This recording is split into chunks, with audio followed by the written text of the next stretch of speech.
வணக்கம் நண்பர்களே, நீங்கள் எல்லோரும் நலமாக சந்தோஷமாக இருப்பீங்கன்னு நம்புகிறேன். இன்றைக்கி வீடியோவில் முருங்கைக்கீரை வச்சு ஒரு ஹெல்த்தியான டேஸ்டியான பிரியாணி எப்படி செய்கிறதுன்னு பார்க்கலாம். இந்த பிரியாணி கூட பொட்டேட்டோவில் ஒரு சூப்பரான ஃப்ரை, இல்லைன்னா வெங்காயம் தக்காளி கேரட்லாம் போட்டு ஒரு சிம்பிளான ரைத்தா வச்சோ சாப்பிட்லாம், சூப்பராக இருக்கும். இந்த பிரியாணி ரெசிபி கூடவே பேபி பொட்டேட்டோ ஃப்ரை, சிம்பிளாக ஒரு வெஜ் ரைத்தா, இந்த எல்லா ரெசிபியும் இந்த வீடியோவில் பார்க்கலாம். முதல்ல நம்ம டிஃப்ரெண்ட்டாக இந்த முருங்கைக்கீரை ஃப்ளேவரில் பிரியாணி எப்படி செய்கிறதுன்னு பார்க்கலாம். இந்த பிரியாணிக்கு ஒரு மசாலா பேஸ்ட்டாக அரைக்கணும். முதல்ல அதை அரைச்சி எடுத்துக்கலாம். அதுக்கு ஒரு 8லேருந்து 10 பல்லு பூண்டு, 5 சின்ன வெங்காயம், 4 பச்சை மிளகாய், ஒரு 2 இன்ச் அளவுக்கு இஞ்சி இந்த மாதிரி பொடியாக கட் பண்ணது, அப்புறம் ஒரு கைப்பிடி அளவுக்கு கொத்தமல்லி தழையும் புதினா தழையும் எடுத்துக்கோங்க. இதில் காரத்துக்குன்னு பார்த்தீங்கன்னா பச்சை மிளகாய் மட்டும்தான், அதனால் உங்கள் காரத்துக்கு ஏற்ற மாதிரி நீங்கள் பச்சை மிளகாய் எடுத்துக்கோங்க. அப்புறம் இது கூடவே ஒரு டீஸ்பூன் அளவுக்கு சோம்பையும் சேர்த்து பேஸ்ட்டாக அரைச்சிக்கோங்க.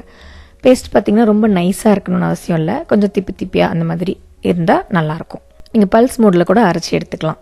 பிரியாணிக்கான மசாலா அரைச்சாச்சு. பார்த்தீங்கன்னா உங்களுக்கே தெரியும், ரொம்ப ஃபைன் பேஸ்ட்டாக இல்லாமல் ஒரு மாதிரி திப்பி திப்பியாக அரைச்சி எடுத்துருக்கேன் பாருங்கள். இந்த கன்சிஸ்டன்சியில் அரைச்சிக்கோங்க.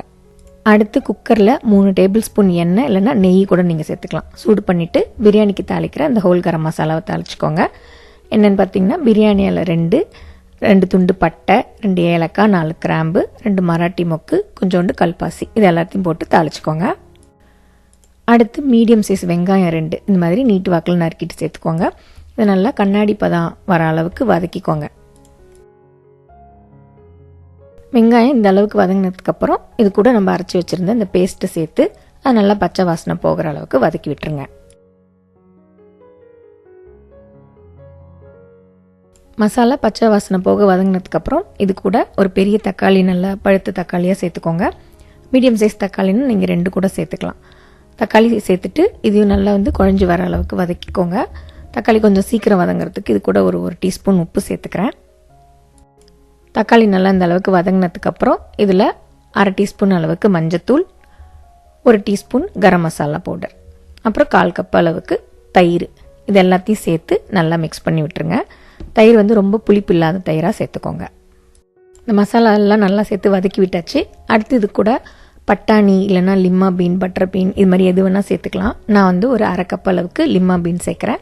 இது சேர்க்காமலேயும் நீங்கள் செய்யலாம், ஆப்ஷனல் தான் இது.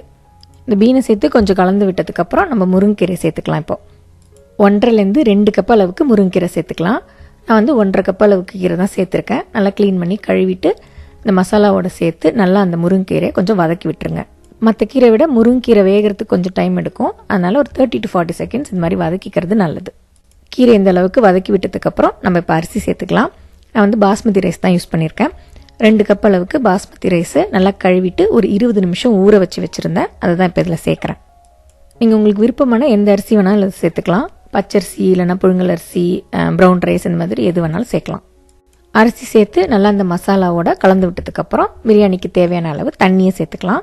தண்ணி அளவு பார்த்தீங்கன்னா 1 கப்பு பாஸ்மதி ரைஸுக்கு 1.25 கப் அளவுக்கு தண்ணி சேர்த்துக்கோங்க. நீங்கள் புழுங்கல் அரிசி யூஸ் பண்ணுறீங்கன்னா 1 கப்பு அரிசிக்கு 2 கப் அளவுக்கு தண்ணி ஊற்றுனீங்கன்னா சரியாக இருக்கும். அது கூடவே பிரியாணிக்கு தேவையான மீதி உப்பையும் சேர்த்துக்கோங்க. ஏற்கனவே தக்காளி வதக்கும் போது நான் கொஞ்சம் உப்பு சேர்த்தேன், அதுக்கேற்ற மாதிரி இப்போ உப்பு சேர்த்துருக்கேன். உப்பு சேர்த்து கலந்து விட்டுட்டு இந்த மாதிரி ஜஸ்ட் ஒரு கொதி விட ஆரம்பிக்கும் போது குக்கரை மூடிடுங்க. குக்கரை மூடி விசில் போட்டு மீடியம் ஃப்ளேம்லேயே குக் பண்ணுங்கள். இது 10 நிமிஷம் இல்லைன்னா ஒரு விசில் வர வரைக்கும் அந்த மீடியம் ஃப்ளேம்லேயே குக் பண்ணிவிட்டு அதுக்கப்புறம் ஒரு 2 நிமிஷம் நல்லா லோ ஃப்ளேமில் வச்சுட்டு அப்புறம் அடுப்பு ஆஃப் பண்ணிவிடுங்க. அடுப்பு ஆஃப் பண்ணி ஒரு 3 மினிட்ஸில் நம்ம குக்கரை ஓப்பன் பண்ணிடலாம். பார்த்தீங்களா, நல்லா பொலன்னு கமகமன்னு அந்த முருங்கை இலை வாசனையோட பிரியாணி சூப்பராக ரெடி ஆகிடுச்சு. டெஃபினட்டாக இந்த பிரியாணி நீங்களும் ட்ரை பண்ணி பாருங்கள். ஹெல்த்தியானது, டேஸ்டியாகவும் இருந்துச்சு, ஒரு டிஃப்ரெண்ட் ஃப்ளேவராகவும் இருந்துச்சு. அடுத்தது இந்த பிரியாணி கூட சேர்த்து சாப்பிட்றதுக்கு சிம்பிளாக ஒரு பொட்டேட்டோ ஃப்ரை எப்படி செய்கிறதுன்னு பார்க்கலாம். நான் இதுக்கு பேபி பொட்டேட்டோ யூஸ் பண்ணியிருக்கேன். நீங்கள் எந்த பொட்டேட்டோ வேணாலும் யூஸ் பண்ணலாம். இந்த ஃப்ரைக்கு ஃபஸ்ட்டு ஒரு மசாலா பவுடர் அரைச்சிக்கலாம். அதுக்கு தவால 3 டேபிள் ஸ்பூன் அளவுக்கு கடலைப்பருப்பு சேர்த்து அது லேசாக பொன்னிறமாக ஆகிற அளவுக்கு வறுத்துக்கோங்க. அதுக்கப்புறம் அது கூட 1 டீஸ்பூன் அளவுக்கு மிளகு சேர்த்து அது நல்லா வாசனை வர அளவுக்கு வறுத்துக்கோங்க. இந்த வறுத்த கடலைப்பருப்பையும் மிளகையும் ஒரு தட்டுக்கு மாற்றிடுங்க. அடுத்தது கடாயில் 1/2 டீஸ்பூன் அளவுக்கு சோம்பு, 1/2 டீஸ்பூன் சீரகம், 1.5 டீஸ்பூன் அளவுக்கு எள்ளு, 1/2 டீஸ்பூன் இல்லைன்னா 1 டீஸ்பூன் அளவு கூட நீங்கள் சேர்த்துக்கலாம் ஃப்ளாக்ஸ் சீடு, இது எல்லாத்தையும் சேர்த்து அதெல்லாம் நல்லா வாசம் வர அளவுக்கு வறுத்துக்கோங்க. பார்த்தீங்கன்னா இந்த எள்ளு ஃப்ளாக்ஸ் சீட்லாம் நல்லா வெடிச்சு வரும், அந்த அளவுக்கு வறுத்துட்டு அதுக்கப்புறம் இது கூட காஞ்ச மிளகா சேர்த்துக்கோங்க. காரத்துக்கு ஏற்ற மாதிரி நீங்கள் காஞ்ச மிளகா சேர்த்துக்கலாம். நான் ஒரு 5 மிளகாய் நல்லா காரமான மிளகாவும் கலருக்காக ஒரு 4 காஷ்மீரி மிளகாவும் சேர்த்துருக்கேன். இந்த மிளகா வந்து ஜஸ்ட் சூடாகிற அளவுக்கு வறுத்துக்கிட்டா போதும். அதுக்கப்புறம் நம்ம முன்னாடியே வறுத்து வச்சுருந்தோம் இல்லையா கடலைப்பருப்பு, மிளகு, அது கூட சேர்த்து கொஞ்சம் ஆற விட்டுட்டு இந்த மாதிரி பவுடரை அரைச்சி எடுத்து வச்சுக்கோங்க.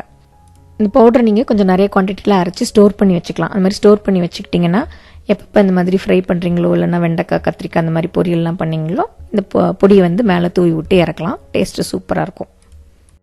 அடுத்து இந்த பொட்டேட்டோ ஃப்ரைக்கு நான் இங்கே ஒரு 10-15 பேபி பொட்டேட்டோ வந்து வேக வச்சு எடுத்து வச்சுருக்கேன். இதோட தோலை எடுத்துகிட்டு கொஞ்சம் பெருசாக இருக்கிறத வந்து 2ஆக கட் பண்ணிக்கலாம், இல்லைன்னா அப்படியே முழுசாகவே யூஸ் பண்ணிக்கலாம். நீங்கள் நார்மல் பொட்டேட்டோ யூஸ் பண்ணிங்கன்னா அதை வேக வச்சுட்டு தோலை எடுத்துகிட்டு கொஞ்சம் பெரிய பெரிய க்யூபாக கட் பண்ணி எடுத்துக்கோங்க. தோல் உரிச்சிட்டு இந்த உருளைக்கிழங்கை வந்து ஃபோர்க்கு வச்சு அங்கங்கே இந்த மாதிரி குத்தி விட்டுருங்க. ஸோ நமக்கு அந்த மசாலாலாம் நல்லா உள்ளே போகும்.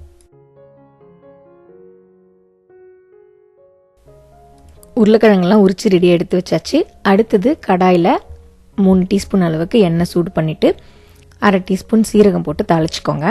சீரகம் தாளிச்சு விட்டதுக்கப்புறம் அடுப்பை நல்லா ஸ்லோவில் வச்சுட்டு 1 டீஸ்பூன் மிளகாத்தூள், 1/2 டீஸ்பூன் கொத்தமல்லி தூள், 1/4 டீஸ்பூன் மஞ்சத்தூள், 3லேருந்து 4 பல்லு பூண்டு நல்லா இடிச்சிட்டு சேர்த்து ஸ்லோ ஃப்ளேம்லேயே ஒரு ஃபியூ செகண்ட்ஸ் வதக்கி விட்டுருங்க. இந்த மசாலா ஃபியூ செகண்ட்ஸ் வதங்கினதுக்கப்புறம் இது கூட 2 டீஸ்பூன் அளவுக்கு தண்ணி சேர்த்து கலந்து விட்டுருங்க. அப்புறம் இந்த ஃப்ரைக்கு தேவையான அளவு உப்பு சேர்த்து கலந்து விட்டுட்டு உரிச்சு வச்சுருக்க அந்த உருளைக்கிழங்கை போட்டு அந்த மசாலாவில் நல்லா கோட் பண்ணுங்கள். மசாலாவோட நல்லா வந்து ஒரு 2 நிமிஷம் வந்து மீடியம் ஃப்ளேம்லேயே குக் பண்ணிங்கன்னா அது அப்படியே கொஞ்சம் ட்ரை ஆக ஆரம்பித்து மசாலா நல்லா ஈவனாக உருளைக்கிழங்கு மேலே கோட் ஆகிடும். அப்போ கொஞ்சம் ஒரு கைப்பிடி அளவுக்கு கொத்தமல்லி தழையும் சேர்த்துக்கோங்க. அப்புறம் இன்னும் ஒரு ஃபியூ செகண்ட்ஸ் வதக்குனிங்கன்னா நல்லா இந்த அளவுக்கு ட்ரை ஆக ஆரம்பிக்கும். இந்த ஸ்டேஜில் நம்ம வறுத்து அரைச்சி வச்சுருக்க அந்த மசாலா பவுடரை ஒரு 2லேருந்து 3 டீஸ்பூன் அளவுக்கு சேர்த்துக்கோங்க. இல்லை உங்களுக்கு எந்த அளவுக்கு உருளைக்கிழங்கு யூஸ் பண்ணியிருக்கீங்களோ அதுக்கு ஏற்ற அளவு சேர்த்து நல்லா பரட்டி விட்டிங்கன்னா சூப்பரான உருளைக்கிழங்கு ஃப்ரை ரெடி. இந்த மாதிரி பொட்டேட்டோ ஃப்ரை பண்ணிவிட்டு அந்த முருங்கைக்கீரை பிரியாணியோட வச்சு சாப்பிட்டு பாருங்கள், அட்டகாசமாக இருக்கும். இந்த முருங்கைக்கீரை பிரியாணி, பொட்டேட்டோ ஃப்ரை, இது கூட ஒரு வெஜ் ரைத்தாவும் சேர்த்து சாப்பிட்டா இன்னும் சூப்பராக இருக்கும் இல்லையா? வாங்க அந்த டேஸ்டியான ரைத்தாவை குயிக்காக எப்படி செய்யுதுன்னு பார்க்கலாம். ஒரு பவுலில் 1/2 கப் அளவுக்கு ரொம்ப புளிப்பு இல்லாத கெட்டியான தயிர் எடுத்துக்கோங்க. இது கூட 1/4 கப் அளவுக்கு நல்ல பொடியாக நறுக்குன வெங்காயம் சேர்த்துக்கோங்க. சின்ன வெங்காயம் இருந்தால் இன்னும் சூப்பராக இருக்கும். அப்புறம் 1/4 கப்பு பொடியாக நறுக்குன குக்கும்பர், 1/4 கப் அளவுக்கு நறுக்குன தக்காளி பார்த்தீங்கன்னா இந்த ரோமோ டொமேட்டோ எடுத்துக்கோங்க. அந்த விதையெல்லாம் எடுத்துகிட்டு சேர்த்துக்கோங்க, ரொம்ப பழுத்த தக்காளி சேர்க்காதீங்க.